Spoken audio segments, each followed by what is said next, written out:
guys, Biracial Tiffany here. I just got back from doing a really awesome interview with Evie, and so that will be the next few videos, but I thought I should just like say hey. So here I am. I came across an article on abcnews.com, and it was about Harlem Children's Zone, I think it's called. It's about a baby college that there is in Harlem, and there is a man named Jeffrey Canada who has started this organization, and his main goal has been to turn children of tough inner-city neighborhoods into college-bound citizens. Part of the article, he said that he had his first child during the time of the Baby Einstein boom. I'm a big fan of Baby Einstein as a former babysitter. So anyway, he wanted to learn a lot about early brain development, and he found that the brain is receptive from birth, and that you have to really stimulate it positively. And he quoted a study from the American Educator, a professional journal of the American Federation of Teachers, that found that by the age of 3, children of upper-class parents hear about 30 million words, most of them encouraging, while children of parents on welfare hear only 10 million words, most of them harsh and scolding. Parents from the suburbs swarmed bookstores clamoring to get their children exposed to more words, but the people of Harlem were using a style of parenting handed down since the days of slavery. Have we heard that before? So, I'm bringing this up because I said something to this effect in video number 7, and then I believe I readdressed it in number 77. And on the whole, I'd say it wasn't well received, although I was just call attention to something that I saw as a problem, addressed and fixed in some way that we as a people would be better off. That's really all I was trying to do. So I was really happy to hear that I'm not out of my mind, and there's some proof that A, this happens, and B, there is a solution. And Harlem Children's Zone is working toward eradicating this behavior.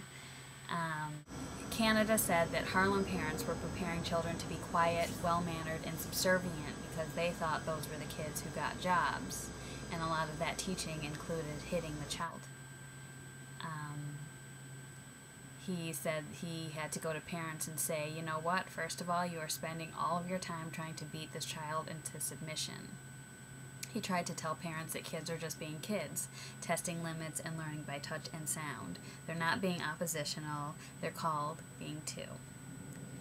They have these 9-week series of workshops for parents of children up to 3, and Marilyn Joseph, the director of Baby College, said most parents use what she calls the P words: the plucking, the punching, and the popping.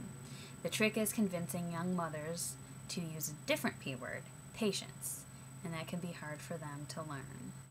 So anyway, from the first group of mothers and their children that started this baby college, the first really well in school, and the parents are happy and proud of themselves and their children.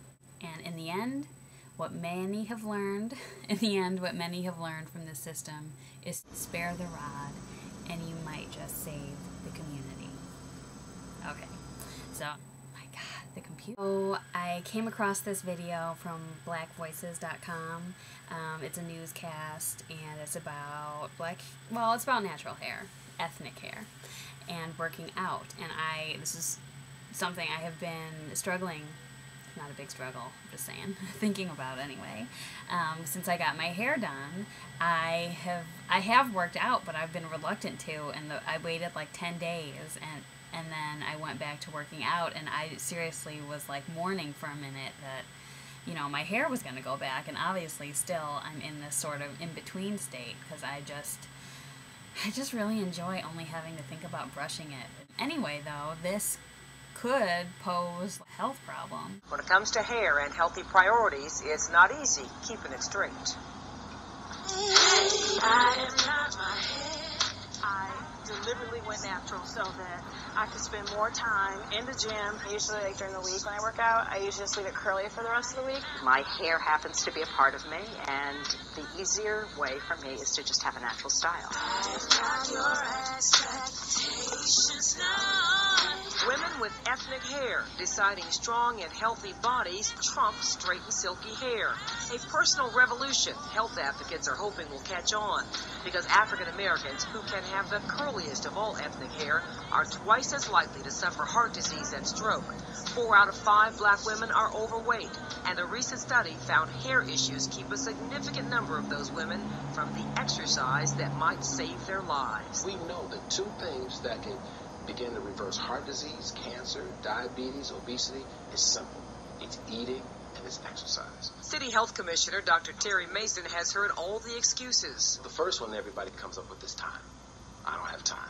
For women with ethnic hair, that one goes double. You cut your workout in half because half your time is working out and then half your time is getting your hair ready so that you can go back to work. Somewhere between processed straight and wash and wear natural, there's a growing interest in hairstyles that just work better with an active lifestyle. I've had it locked and now it's twisted, and sometimes I wear it just out and wild. 25 pounds, it took me almost a year, but I would not be able to do it if I had to stress over my hair. Do you think straight's a more professional? Yes, it's definitely more professional, especially in the field that I'm in. I want to be more professional. One health club regular admits she didn't wear her hair like this until she retired after 30 years in a corporate career. But seeing the benefits, she expects something fold.